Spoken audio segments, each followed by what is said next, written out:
My main role, it's changed a lot. It was a lot of tech, it was a lot of marketing tech, and now it's basically the operator. How much revenue are you at, and how does your organization chart look at the moment? How many staff, and how is it all split between departments? We basically went from like 9 or 10 to 30 in 1 year. And then this year right now, we just passed that. So I moved a business that was $60 million in revenue from one CRM to another. Usually you spend 1 month with the reps where you do weekly training sessions to sell them the idea of the CRM. That sounds like something I should have done. My whole thing thus far has always just been like, I have nothing to sell you, I have nothing to sell you. And I basically made a partnership where I can continue to do that, where it's like merit-based. If someone has done over $1 million, they can get access into this thing, and I'm still not charging. I'm kind of trying to do some version of that that's not paid, but it's merit-based. It's a good media buyer, someone who understands creative and has good analytical skills. They can get to $250K a month because they just have those core competencies. And do you agree with that, how the skill set has to change at each stage? The skill set for sure, the actual tranches of dollars, not necessarily.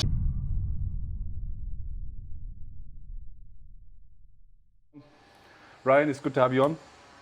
Fantastic to be here. Where are we? What are we doing here? We're in Cape Town. We are posted up, us three. There's a third amigo somewhere that's hidden away. There is. But yeah, we came for a conference and decided to come a week early, so we've just been hanging out. Yeah, it's been really good. And for those people who don't know you, you run a business called Warrior Babe. Want to learn a bit more about your business? If you want to tell anyone watching what your business does, what your role is in the business, and what you do day to day. Yeah, so online I call it Info Main Co. But yeah, so it's an info coaching business, almost actually exclusively right now coaching, more so than info, but we're moving back where it's info. So big difference is we have a ton of one-to-one coaches, so group coaching and one-to-one coaching through a team of coaches that we have. But yeah, my main role, it's changed a lot. It was a lot of tech, it was a lot of marketing tech, and now it's basically the operator essentially. So yeah, we've got 100+ team. We've did 30 last year, and yeah. And smaller businesses that might be under us, like 3-4 million revenue, they won't ever really know what you mean by marketing tech. Yeah. So when you say marketing tech, what do you mean? Yeah, so like a lot of these businesses are very driven by the marketing, and in our example, it is a lot of paid advertising. So even more so in paid advertising, it's important to have the tracking, have the automations, have the funnels, the flows, just all of that encompassing. So the tech behind that is all of the hosting of the pages, is the tracking, is any type of automation, Zap, Make, N8N, whatever exists there, to essentially trying to automate as much as possible. All the CRM tech is set up and all of this, but it's hilarious. Like, we're paying someone right now to like rebuild the CRM because it's not where it needs to be. Like, I built it and it worked to where it needed to work, but now it's at such a like large scale that there's just so much slipping through the cracks in terms of volume. But like, that was the initial role. So we went from a low ticket info to kind of like a low ticket recurring. And that's how we got to it was about $1 million a year.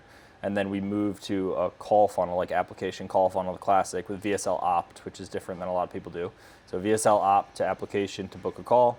We were selling a one-time lifetime access info product that was like pure info with the weekly group coaching call, that style. And that's how we got to $1 million a month. And then we moved to one-to-one coaching. So selling basically an annual package that someone works one-to-one with a coach, and that's how we got to $3 million a month. And then we've teetered near the 5s. We did 5 twice, and then we dipped back down, and we're at like 3 right now. So. And when you were at $1 million a month and you switched the model, did you keep doing what you were currently doing and add something new? How was that transition? Because it's hilarious. We literally, like, when we first did the call funnel, we were selling $500 info product, lifetime access over the phone. Which is like, the economics worked back then because the calls were like $70, and like we were taking sales calls.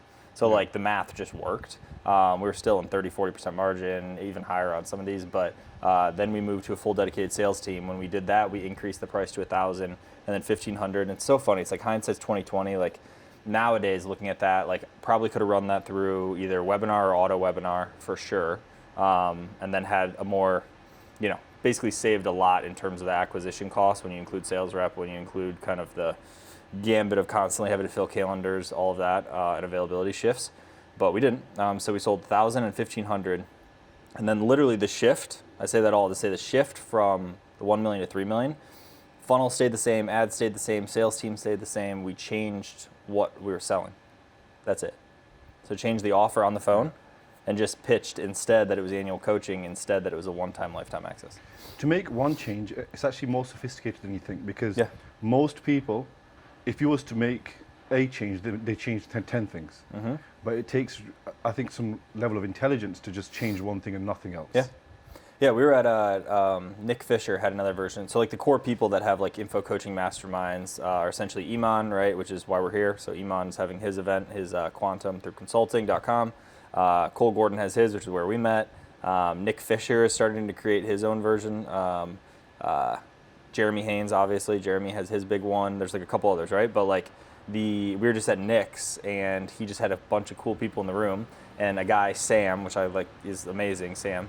But he runs like kind of like a growth operator model for really big names, like really, really big names. Like I can't even say the names kind of thing. And he was running one of the guys' offers and he went up and did like here's my current situation. Here's where we're trying to get. Here's our like current setup. What do you guys think? And we were all like, oh, he was selling multiple tiers, but he had a 3K over the phone as well that he could sell in addition to like the 6K and 12K and whatever, like the core offering. They had like a downsell opportunity that they could sell. And he's like, they're not really using it as a crutch and it's doing this and this. And we're like, we were like, you should just gut it. Like just get rid of it for like a month or two or like only sell it through email after the fact or something. And he cut it and his ROAS jumped 50%. And it was like you're saying, like one like small change, which is similar to our change, right? Is like you're changing the offer, you're changing the economics of what the core offering is, and that alone can make it now so your marketing works. Yeah. And there's different levers you can pull all the time, but yeah, that was like another interesting example of same thing. And he's like, yeah, now we can scale like way more aggressively because now the KPIs are in pocket, which means we can spend into it. And it was like, oh. Have you ever heard of a fashion designer called Virgil Abloh? He was the guy who made those Nike trainers with a red little band on them. I don't know if you saw there was a trend 4 or 5 years ago. He passed now. But what he did was he would get old designs of trainers or like clothes and just change it by 3%. His rule was, I'm only going to change it by 3% because that's what makes it new. Yeah. And then an example would be an Airbnb competitor came out recently and all they changed was their model just slightly compared to Airbnb. Yeah. And in business, if you just change things just slightly, but we just tend to make such big changes out of our own ADHD or making ourselves feel smarter. Yeah, and the whole like, be an entrepreneur and you got to like make the next Apple or like Facebook or whatever. And it's like, no, like that car wash chain works really well. And if you change it 3% and have a subscription model, or if you change it this way and this way, like there's so many proven models that frankly, you don't even need to change. Like you just need to do it. You need to do it better in the 3% way, and it would be like, yeah. How much revenue are you at, and how does your organization chart look at the moment? How many staff, and how is it all split between departments? Yeah, so we're actually moving to accrual now, which will change some of this. But like the pure cash collected numbers last year was 30. So we basically went from like 9 or 10 to 30 in 1 year, from 2 years ago to last year was 30.5 or whatever in cash collected, just like purest top line of cash though, not like contract value. And then this year right now I think we just passed that this year. So we'll land low 3s, mid 3s, depending if we like crush something. But yeah, and then what was the what? And the team, how's it split? So how do you split marketing, sales, and really wanting to understand, so you have is your team split as in like 3 core departments, marketing, sales, and so like front to back, we essentially have, and this is like always changing. That's why I kind of like when we do these, because I made videos for 120 days and it was like, and I went over that a lot. Like, here's our structure, here's our org chart, here's our setup with this. But a couple times it's changed now, even since then, and that was within the last 6 months. But structurally it stayed the same. So it's like marketing is the front. So we do now have internal. We ran the agency external full. We ran it in-house lean. Right now we're kind of running it like a in-house a little bit heavier. Like we have I think there's 10 inside the marketing department. So you've got dedicated media buyers for different platforms. You've got creative. We've got CMO. We have copywriter. We have an email specialist. Like you go down the list. So it's marketing.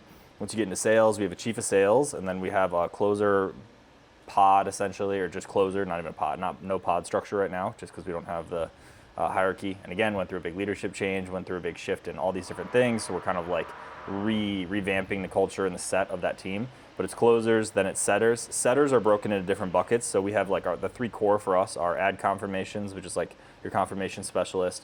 Booking comes in, dial them real quick. Self-set bucket, which we actually are not even in this exact moment, whenever we are, end of November. Is it December now? It's December 1st. December 1st. And December 1st, we don't have any self-set outbound, essentially, which is like a huge efficiency gap. right, that we don't have right now. And then the other one is like the kind of like highest leverage, and it's a implementation setter is what we call it, or like quick start setter. So they're doing booked in calls that come from low ticket purchases. So like I said, we're leaning more into info. So getting people who buy info products, talk to a setter, book a call in, talk to a setter, and then get set with a closer. Those are kind of how those are broken. So you've got marketing, you've got sales, and then it lands in like this people/product bucket where it's like there's a whole CS division. They do the welcome calls directly after a sale. Then they transition those over to a coaching team. Coaching team is almost at 80 right now of one-to-one coaches. They've got, they have pods over there. We have one of the sales reps that came to the back that's like a retention specialist that kind of sits in that CS/sales role. But that's like that side. And then you've got ops, which is like this weird one. Ops will include tech. So we've got a couple tech. We've got one core tech person that then leads across there, but then there's a tech and marketing tech. We have then like a project manager. We have like the C-suite essentially is on top of all that, but I would consider that ops. And then HR and stuff like that. Very nice. Yeah. And your chief of sales oversees sales reps directly, so there's no like... There's no middle management right now. Yeah, there's no middle management. No. So our chief of sales is a rock star and came from a very notable place and did very high numbers, like high 8 figures, almost 9 figures last year alone on the offer that they were on or the business that they were running. But he's built a lot of things from like ground up, and this was his first iteration at coming in on something that's already built, and we also have our kind of unique and way to do it. So there's just a learning curve, right? And there's going to be people who are going to dip and are going to have to bring new in and like restructure. So in current state, it's him and then them. The next iteration, based on our last conversation, which again, this is December 1st, who knows on January 1st, but the last iteration of this was basically on the setting side, at least bringing up like a pod lead for each one of those divisions. So like for the ad confirm, the self set and the implementation set. So basically bring them up. So you have a pod lead for those, which is like a player coach mentality, right? So they're in it, but they're also leading, not a dedicated manager. And then very likely the same.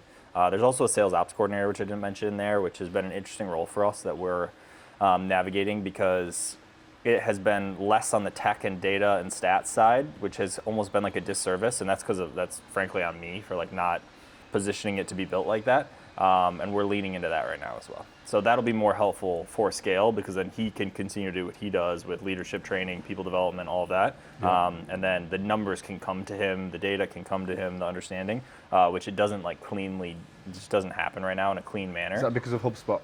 It's because of HubSpot and like just how it was built. So yes, HubSpot, but also how the culture around the team and like what they've been incentivized around. Also like the proper tech and like data source. So like that is HubSpot, but it's also like payment loggers because it's including different pay structure and types. And we do like deferred PIFs, for example, which are like within the first 30 days, you can bring the cash back. All of our comp is based on net new 30-day cash. So like it's important it ties back to some of the systems that happen over here, which really is the source of truth of all of our tech, right? More than anything, not just the HubSpot data. Because like HubSpot basically right now has marketing and sales in it, but it then once that's over, it's like passed off into like this moat of like kind of unknown inside of like client management. They have their own dedicated app for fulfillment. They have all that kind of stuff. So like the actual service is being delivered at a very high caliber, but the management of that like data essentially, not the activity data, but like the next renewal date and the this and the that and the billing amounts and all of that, it ties back to sales,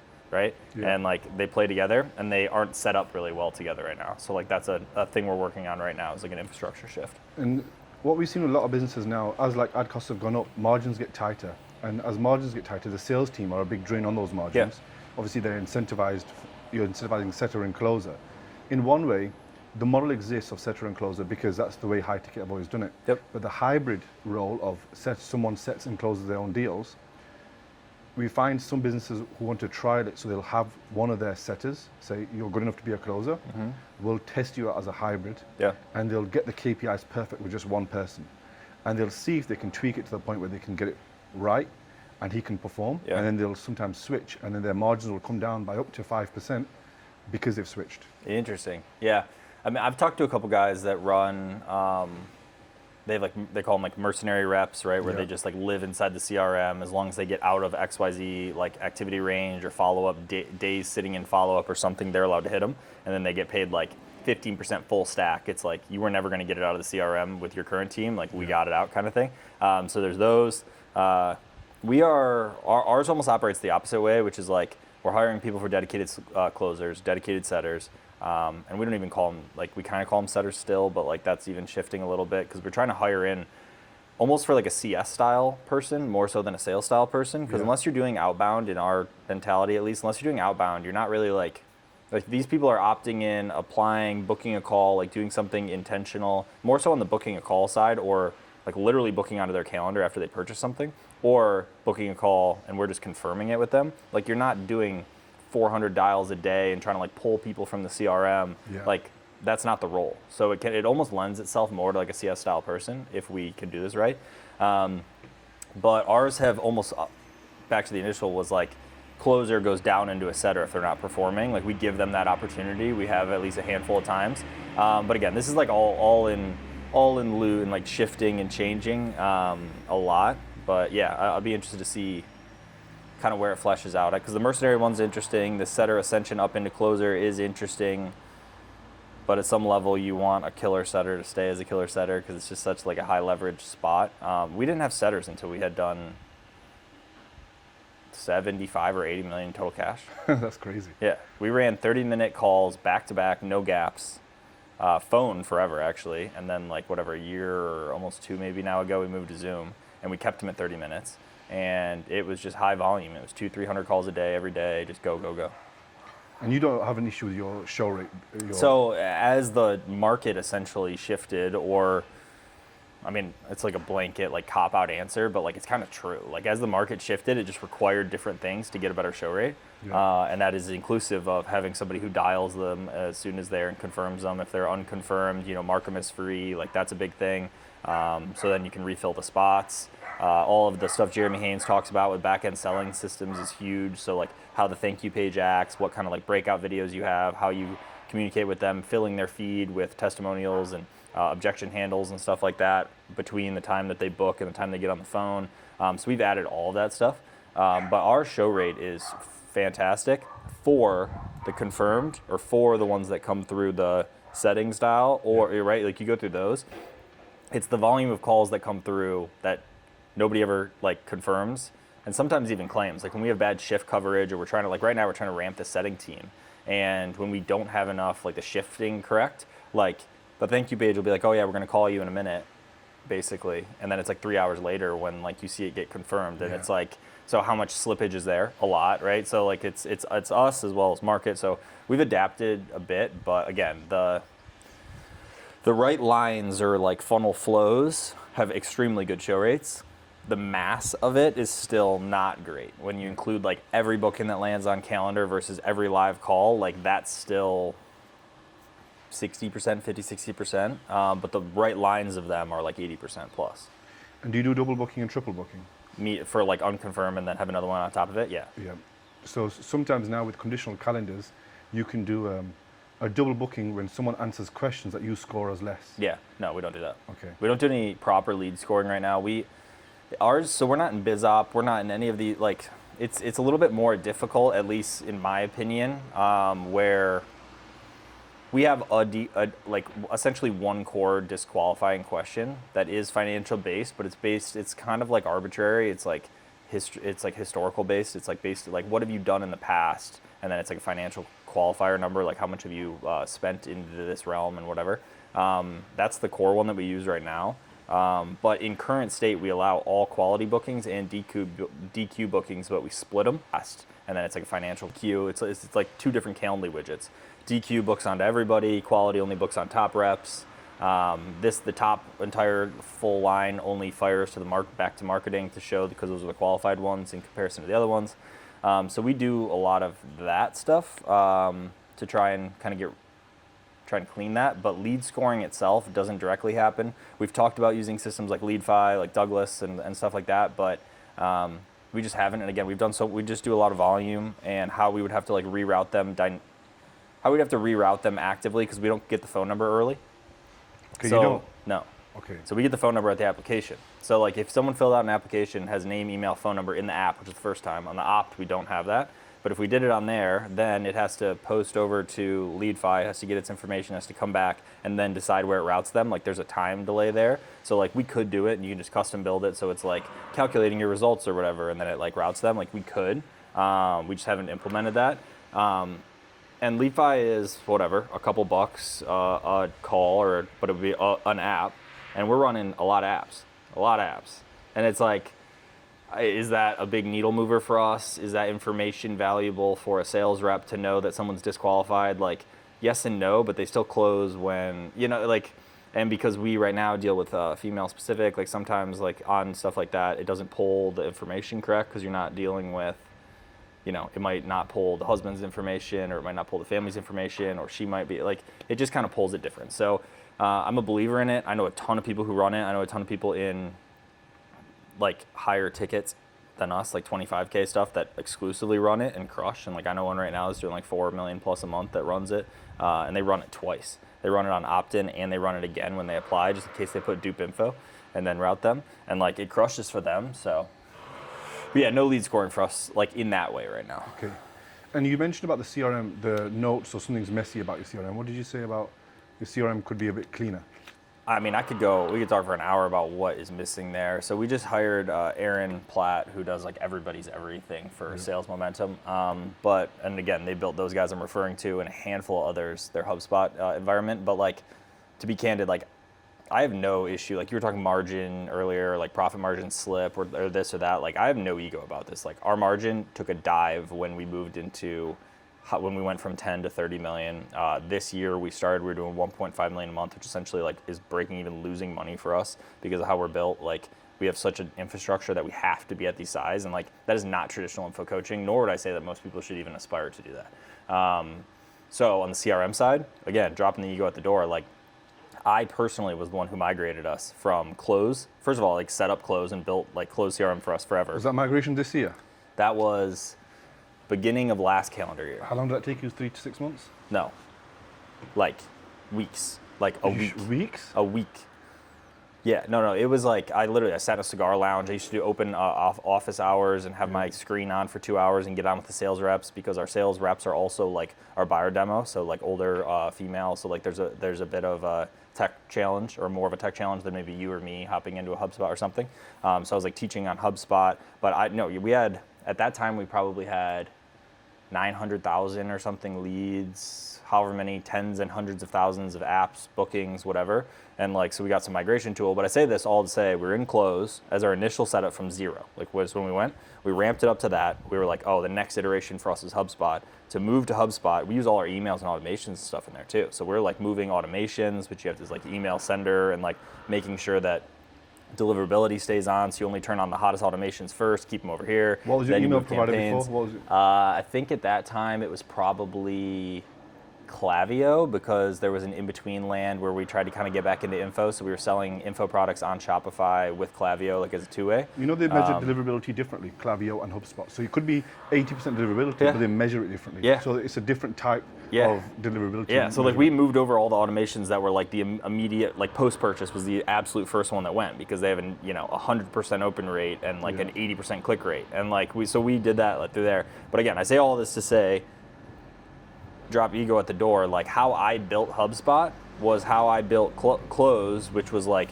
pure functionality for exactly what we were doing at the time. Like a little bit of a I am very good at building duct tape solutions in 10 minutes on something that will get us the number we need, that'll get us the output we need. But is that like enterprise grade scale? No.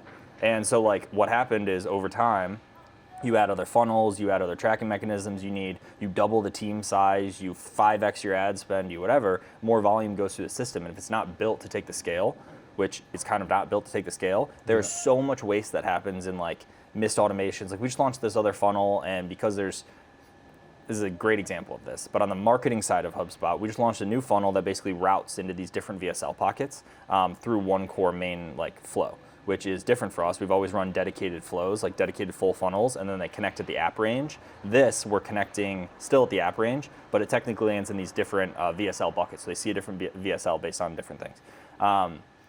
Because of how the automations are like duct taped a little bit together, we had an issue where I like pop in there. I'm like, oh, we got 600 leads through this, but only a few calls. Like that doesn't really make sense. And I'm like looking at it, and there's 0 automations, contextual automations connected to them because of like a tag filter on like one different thing because of how they were built initially. And it's like, oops, right? Like so they weren't getting any of these. Then because they didn't get these, they didn't trigger the segment to get any of the campaign blasts. So they're getting 0 emails. So it's basically like if they didn't do it in the first go, like we're never reaching out to them again except through retargeting. And it's like, so stuff like that on the marketing side and on the sales side, pipeline management, like so with the custom fields we use in order to do stuff, and they overwrite on certain spots. You do all your commission automated from custom fields?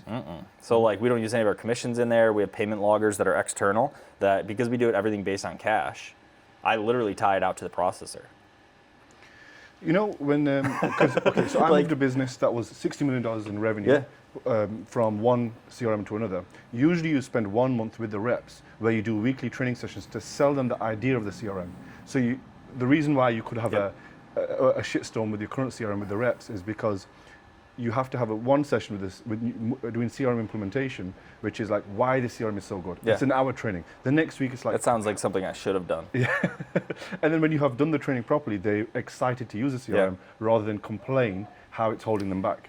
Man, we started with Kixie, then, 6 weeks in, everyone, or I don't even remember how many weeks in, Kixie is having all kinds of problems because they were using the native close SMS and dialer, which is like pretty good actually, just it's bad for outbound and whatever. And there was no Zoom calls at that time, so everything was done on the phone.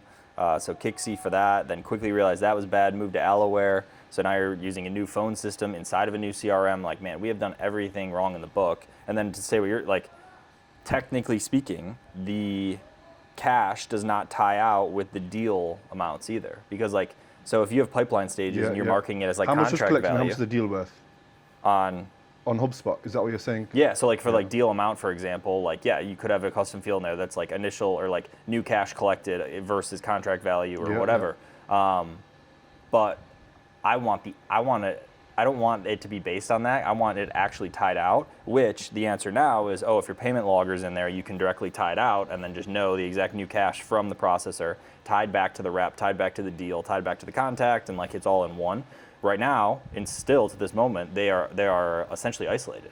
So there's no direct tie other than like someone comes in and they process through Stripe or whatever, which now we've moved to WAP for all of our processing and all of our stuff there. And financing, that was a big thing for us, is because we could have them in one. Because we were using financing through an external party initially. Then we moved all our financing to WAP, and then we had our processing here and WAP for financing, or WAP financing, and then processing on ClickFunnels order forms connected to our Stripe account that we've run like forever through. Then we moved all of it over here, so they can run cards, they can run ACH, they can run whatever, all through one in WAP, which is a big change for us and a good change for us. But all to say, those then go into a logger, and then it's tied to the sales rep, the amount, if it's considered a new customer, and if it's considered new cash. And new customer is considered a new unit for the sales rep because our comp is based on new units in current state. The newest iteration of it is like it changes commission thresholds based on how many deals you close in a given month.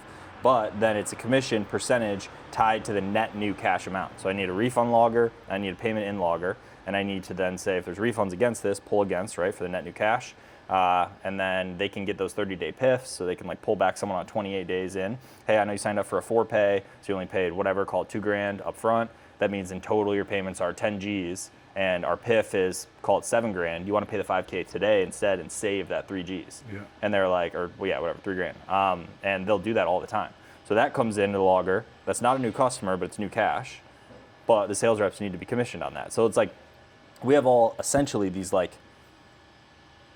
wrapped 15 times over duct tape solutions that could hold a freaking skyscraper, but like they clearly can handle volume, but it's not the enterprise way to build. No. So there's a ton of leakage in there, and that's just on clarity around numbers. That's before you even get into like what is possible with the efficiencies that we could have in pipeline management, in automations around pipeline management, in follow-ups, in like I was talking to Aaron, and they do this cool thing where like when they're setter calls, they transcribe them, they feed back into AI, and then they basically take all the stuff that exists in the activities within their HubSpot contact and like communication and page visits and whatever, and then basically create like a little like pass-off card that goes to the closer that's like, here's what the conversation was about, here's what they've been doing on site, here's how long they've been in the system, here's what they're interested in, here's what they're not, like all of that in one, and the closer has a card. Yeah. Right now we're like, like, yeah, the transcript's there. Yeah, all of that activity's there. Yeah, the notes from the setter to closer are there, but like, are they standardized? Are they through? Like, no. Are they being given to the right person so Yeah. that person can use them? Yeah, exactly. Like, and yeah, so there's so much meat on it, and again, we've done so much volume for so long, and so much volume, I say, like in comparison, it's where we do so little volume in comparison to a lot, but it just feels like so much volume on the systems that I built. Again, ego at the door, like essentially not built for this kind of scale. So we're like going through right now that iteration of like, it's time to shift the systems, which does that mean that we build the plane while it's taking off, or do we scale things down a bit in order to like restructure this so there's not as much volume piping through it, or is there an in-between land? Something that I might suggest to you, because you always want to incentivize behaviors, you understand sales, and if the CRM hygiene is not so good, you'll introduce a budget for the top person who has the best CRM hygiene, and they'll get an additional bonus that month. Yeah.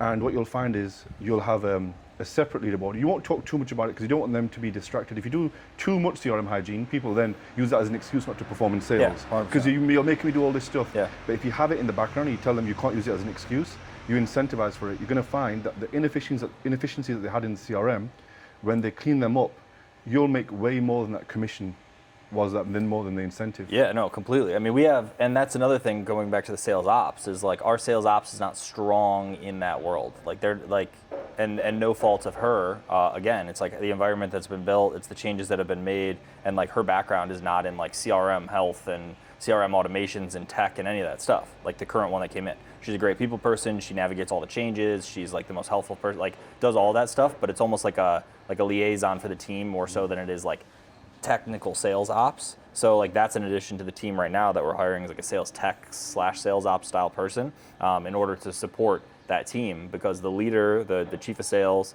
sales ops current, which again, wavy on the title, but that team needs to just be better. And then, like I know guys who do 15-ish million a month. It's probably like 12 right now, but then you include like physical stuff and it's over 15. And they have like a VA army that are like tactically trained on specific buckets of CRM hygiene, on billing hygiene, and like they're in all of their stuff. And like I will, and 24/7 team because it's VA. And again, VA is like this loosely used term, but like it's essentially like they have an outside of the US team that works 24/7 that is there to make billing checkout links and like and tie things out. And a new customer comes in and it's making sure that the fields are incorrect so then it can pass to accounting. And they're also on the accounting side, and like it's this like machine. And they went through, and instead they did it through having 8 VAs or whatever instead of like one core person, a bunch of automations, which frankly like at some level I like. It's just, does the cost model make sense? Is it the most efficient way to do it? Is it being done correctly? Like then you have SOPs, so you need a manager of that crew who really understands it, which is generally speaking a sales ops. So there's a lot of ways to cut it. All to say, ours is none of those. Ours is chunky right now. Like it's just missing a lot of things, which I'm excited because that's a big unlock. Because where you see that is like your lead to sale ratio essentially. Yeah. So it's like if you have 100 and right now ours is like 1 or 2, like if we get that to 3 or 4, essentially literally your CPA gets cut in half. But you are dealing with the constraints because you have, let's say there was an issue in tech. Now you have a sales ops person coming in. That person, if that person is incentivized to KPIs on overdue tasks on HubSpot. Yeah. And the second one would be how many, are the dashboards, how accurate they are. Are they at least 95% accurate? Yeah. Are they 98% accurate? And then you can have all your dashboards, speed to lead, set a dashboard, close a dashboard. You'd have your Yeah, like marketing we don't dashboard. even have activity dashboards in there. Like we don't use any of the native HubSpot reporting or dashboards or anything. And like back to what you're saying, like hygiene standards and KPIs must exist based on the system, and the system isn't built, right? So it's like, it's very difficult. Like right now, for example, we have an automation that fires in the channel that is very simple. That's every morning, that looks on any deals that had a close date of yesterday that are still in call scheduled stage, which means they had the call, something happened with that call. They either no-showed, canceled, follow-up, something happened, and it's like, that's about as far as the cleanliness of the deal goes. And then the other things are just required fields. Like if they're moving from one thing to another, they're literally required. It's like, between those two things, like that's kind of what a closer needs to do. Like way simple. Like there's not even active task usage. There's not even active like logging of like dispositions. And again, we don't even have like outbound setting right now. So like there's no dispositions or pass offs there. Those automations, I'm literally thinking about this live, like those automations don't exist for the setting side, which is like terrible, like for the implementation. Like I bet there's a ton of deals right now if I went in and looked that are call scheduled on the setting calendars that either because of team churn or because they just haven't been educated on it or managed in that way. Like there's just so much meat in there. Like we go department by department on how much meat is inside of this, but like we're talking like tens of millions of dollars. Do you currently have confirmation statuses inside your HubSpot? Confirmation statuses. So have they confirmed the call? And confirmed, it triggers kind of, yes. a sequence of emails after that's done properly. Yeah, so like, yes and no, but like even the duct tape solution on that is like essentially on a deal, a setter will then come in and assign their name, and then they'll assign the set type. So it's either confirmed. So the setter owner isn't round robin done automatically? It is on the way in. Okay. On the call booking ones, not on the confirmations. Because the confirmations are they're tied in the times, like, so no, for those. But they all fire into a Slack channel, they claim them. So you claim and then you confirm. So they claim them, they go into there, and then they try and confirm them. If they can't confirm them, they mark them as UC on the calendars, they mark them as free, they do that, right? And those are tracked, but the literal fields that'll do this is like, what is the setter name, or like what is their like contact owner, or not even contact owner, setter owner name, and then what is the set type, which is confirmed, auto, or self. And like they just won't set that, so you know that that one was unconfirmed because they won't set it, not because they'll mark it as unconfirmed, but because they just won't fill in a field. Which, as we both know, a lot of room for error on that, because instead, if I had it as unconfirmed and confirmed, then you would know if there's no field in there that someone did something incorrect, because they would need to fill out. It was one of the two.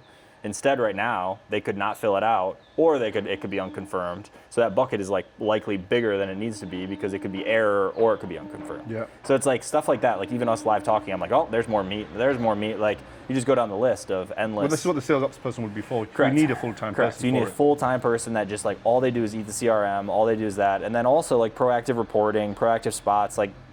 Because we do all this volume, like availability for calendars, like we still use Calendly, which I've heard, there's so much to do it on these other ones, but again, like it hasn't really been like an issue for us. Like I see opportunities on some of these other schedulers essentially, but like it's not really a pain point in current state.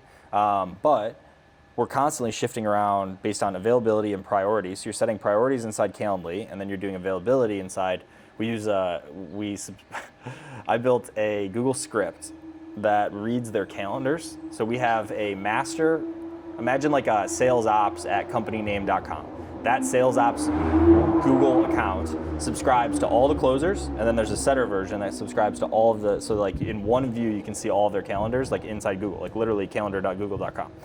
Now there's a script that runs on a Google sheet, and it runs every 5 minutes, that's connected to a Google sheet, that grabs the calendar API, pulls not yours, so meaning not the operations calendar, but all the other ones between a certain time bracket, and then we have fields that's like a 45-minute call or a 30 or whatever, because we've changed that 45-minute schedule, and it looks to see how many spots are empty that fit those brackets of when a call could be, and it feeds them back in, so you can see across a giant sheet, updated every 5 minutes, by sales rep, by date, how many available spots they have.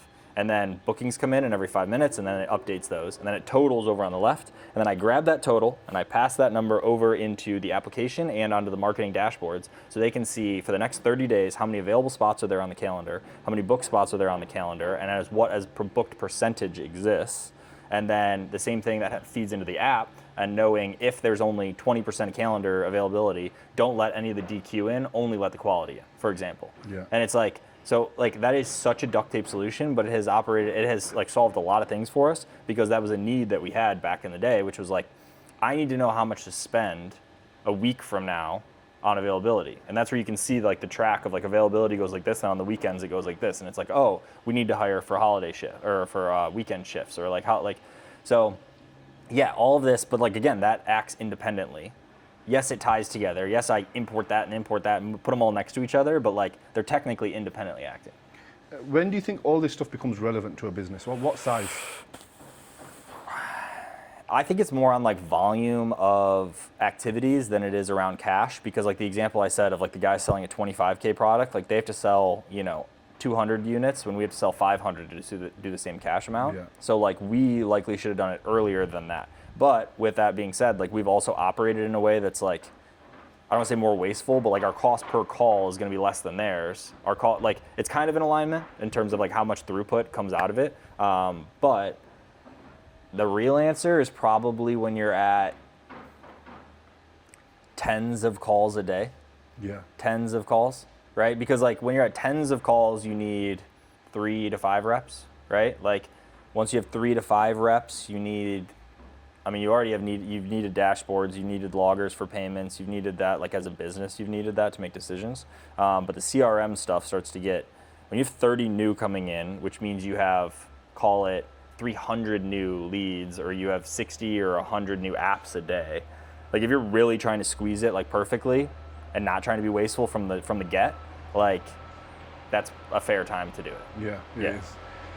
And what habits are you finding from business owners? Because we find just a good media buyer, someone who understands creative and has good analytical skills, they can get to 250K a month because they just have those core competencies. Yeah. And then from 250 to 500, it's like, do you understand sales? Do you understand how to manage people? Yeah. And then from 500 plus, it becomes more around leadership, and you have to understand more systems oriented. Do you agree with that? How the skill set has to change at each stage? The skill set for sure. The actual tranches of dollars, not necessarily. Personally, just because it's like, again, it's based on volume. So it's based on volume, which then creates how much team is required, and the head count is then what is required for like the next skill set. So like if you only have 2 closers, which you always want more than one, right? If you only have 2 closers, like you can do that. If you have 5, like you kind of still do that. If you have like 5, 10, like you want a manager or a person ahead of them or something, right? And then it's like, so that how much volume you do requires, in terms of like calls or apps or whatever you're working off of, requires how many reps you need, and how many reps you need then requires how much management you need, and then all of those 3 different layers require how you as the operator or business owner or whatever, skill set wise, need. Because you to manage 2 closers and stuff, like whether you're the best or the worst at doing it, like it's kind of cut and dry. Like it is what it is. Once you get to the next one, it's people management of multi, then it's people management of a leader, and then the next iteration is you're managing and the next and the next and the next. And I can only speak as far as I know from experience, but it's like, in our example, we'll have a leader leader of the people doing the thing. So you're 2 layers of management away from like the actual talking to somebody. And I realize in your business, at its size, it doesn't have middle managers, which usually means people are working hard. Each staff member is really working hard because there's no extra person picking up the slack for everyone. Yeah, we've tried to solve for that a couple different ways. Like this is not I will drop ego at the door multiple times over. Like the amount of waste that happens or the amount of like mistakes, like we just made a huge mistake on the marketing and retention and stuff. Like right now, in today that we're speaking about this, is Black Friday, Cyber Monday. Ours runs through, so today is Cyber Monday, and tomorrow is the end of our like special for that. We run it actually external and internal. And in a marketing standpoint, we have CMO, and then they have all of their team. There's no middle managers within there. But that very quickly it was very clear to us quickly that they needed more structure, and because there were so many different projects and funnels and things that were happening, which also might not be the right answer. It might just be work on 1 or 2 core funnels. Like I'm a big believer in like a lead funnel and a buyer funnel, so like a VSL opt-in or a straight to app or whatever, and then like a low ticket or a direct to card or something. You're getting 2 different types of people. Some want to come in and consume free, some want to test and sample, and that's where they come. These are higher quality, can you get it at the right cost, blah, blah, blah. But I say that we introduced a project manager that kind of works like laterally What to try and come in. Do you use? Which software do you use? ClickUp. Okay. Which I'm like back and forth on. Like I like a lot of KPIs and metrics, and I find it difficult to like just like make a spreadsheet version in there because you can kind of create dashboards in ClickUp. Yeah, you can create dashboards based on the underlying data. Now, how's the underlying data? The underlying data comes from lists and subtasks and like or sub list items or whatever they call it in there. But like you try and work out of a table. So like a very simple example is literally yesterday. I'm like, I want to go back to having an operations scorecard. Like I'm essentially responsible for the management system and the whatever, and we've kind of like shifted. Like we kind of got way more EOS and we were doing it, but then there was all this stuff that was happening where we're talking about all these things that are not the main thing because they ended up being on projects and like to-do list items. So we kind of just went back to like lean, mean, like I do it in my YouTube videos, but it's like, here are the levers. Like here are the departments, here's the goal, what are the levers that marketing can do now? What are the core 3 things, which is like drop this, do this, these are the 2 type of funnels, like roll these out and iterate on them. And it's like sales, like we need more bodies for this, we need this KPI here, and we need this. Product, like we need this type of renewal type and this and that, whatever, right? So we got more into that. But I'm trying to get back into like a lean EOS system, and EOS is inherently pretty lean. I have done a poor job of the management of that as we've iterated and had leadership changes. But like I'm trying to make a table in there that's like here's the field, like sales per booking, the department, the owner of that, the one person that's responsible for it and updating it, the target number, and then week over week, what is that metric? And they're supposed to fill it in manually. I have all these automated trackers. I want people to type them in. I want people to like report and send them Otherwise, in. they don't realize what's going on. And like for the last 3 months, we haven't typed them in. And this is like a great, crazy example, is the last time I was at one of these events, this specific one, we had a leader that we brought into sales that like was trying to like run his own ship and like do his own thing. And like, we had performance, we had the output, we had the whatever, but culturally like wouldn't fill in the sheet, wouldn't do this, like wouldn't show up for whatever, like didn't do whatever. And I like essentially let it happen until I didn't. And now he's no longer with the team. But like, so at that time, we stopped using the little fill-in sheet because like it was like almost embarrassing to like use and show when like half the team wasn't filling it out. Like your operations team, like poor leader, poor allowance, whatever you want to call it, like that's on me 100%. But then we haven't gotten back on that sheet. So like I'm sitting here and I'm like, what are the needle movers? What are the core things for the operations team and leadership team on a weekly basis that we can track? That's not 100 metrics. And again, I'm going on a tangent here, but it's like me trying to build that in ClickUp is like kind of funky and it's like doesn't really work for what I need. I am a spreadsheet junkie. I built in 3 minutes in spreadsheet, did this. I can make reports on that. I can make dashboards on that. And it's like, does the job. And like, that's where I got to like teeter back and forth of like duct tape solutions and like getting the job done and like making decisions. Because right now we're trying to do this whole shift and I can't make decisions because I don't have the data, but I can get the data in 5 minutes on my own version. It's just not scaled. So it's like, I'm going to have to put a PSA on this podcast to say how technical we've gone. Because I think I just inherently am like that, which is not helpful well, for a lot of beginners. I think some people who love that technical side will absolutely love it. Yeah.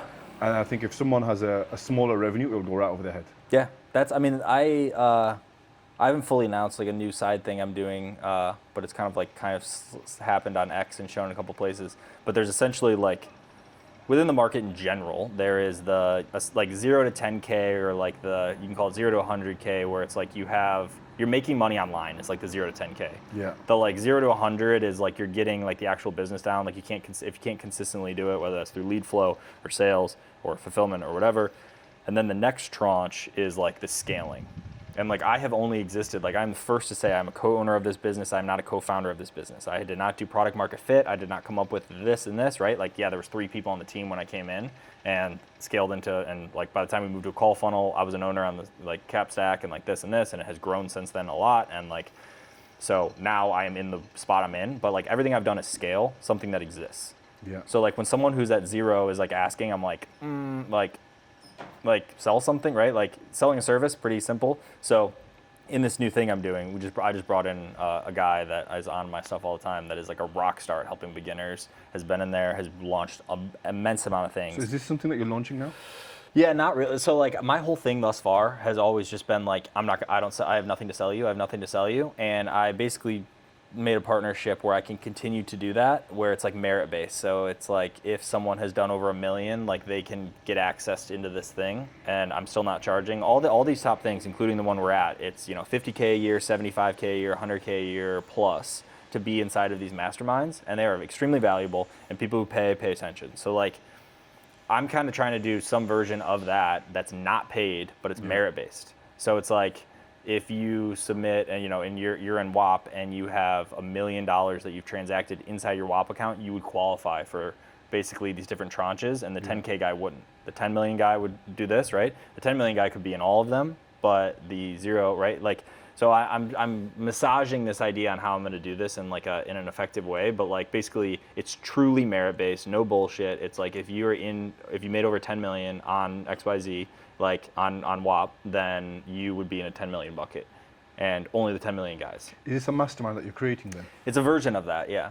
I mean, it's going to be mostly, there will be in person, because I think people appreciate that, especially the higher tier guys, they really appreciate that. The lower, they need more back and forth. It's more like Q&A and here's the current problem I'm solving. The higher guys are like me, for example,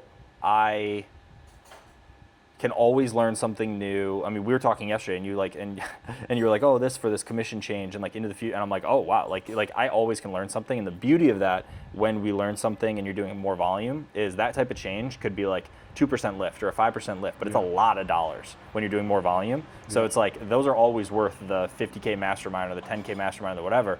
But more so, what those guys go to do is like get out of the office, go hang out with other people doing the thing, even though we already all talk digitally, and then more so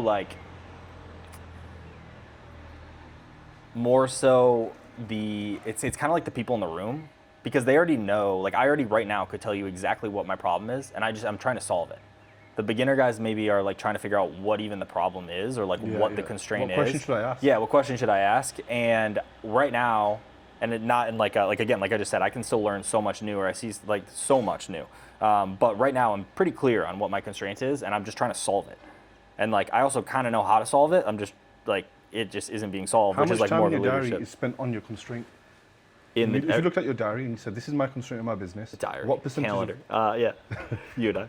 We're on like our 5th time of going back and forth on what things are called in different places. In my diary, which to me is like, you don't say diary? No, that's what like a 6-year-old girl writes in with like her little, like it's her little diary. On your like, Google Calendar. She writes in her little whatever. No, so on my schedule, on my calendar, in my diary, right now, a majority is spent on that, and I'm struggling currently trying to figure out how to solve for things that are within a department, like essentially doing it through the leader versus doing it like going around them, because I think that would be considered micromanaging. I think it'd be cutting, and it's interesting because you talk to different leaders like in our organization. Again, I'm learning this real time, like while doing it. Like there are actively things that I'm like, oh, should have done this different. Like, oh, should have done this. But like, for an example, I have 2 different leaders.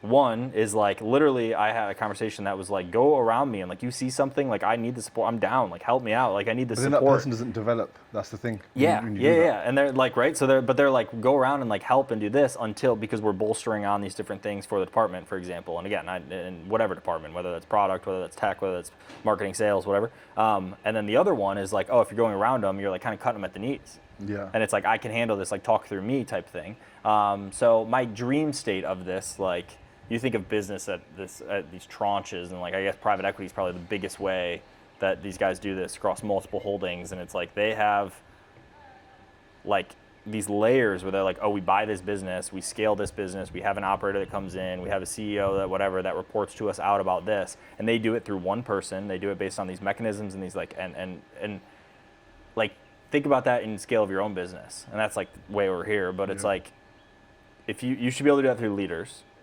And then at a certain point in scale, you should be able to be an owner and do that through a CEO. And then at a certain scale, like you could do that through multiple like there's levels to this. And it's just so clear about like my lack of skill or like experience thus far in doing that, to where our business right now is not like growing necessarily because of some of these levers are not being acted on, or it's not even that they're not being acted on, but they're not being executed in the right way. And whether it was the wrong idea of how we did it, and now we need to like reiterate and go again, or whether it's just like literally poor execution, but like the idea is still correct.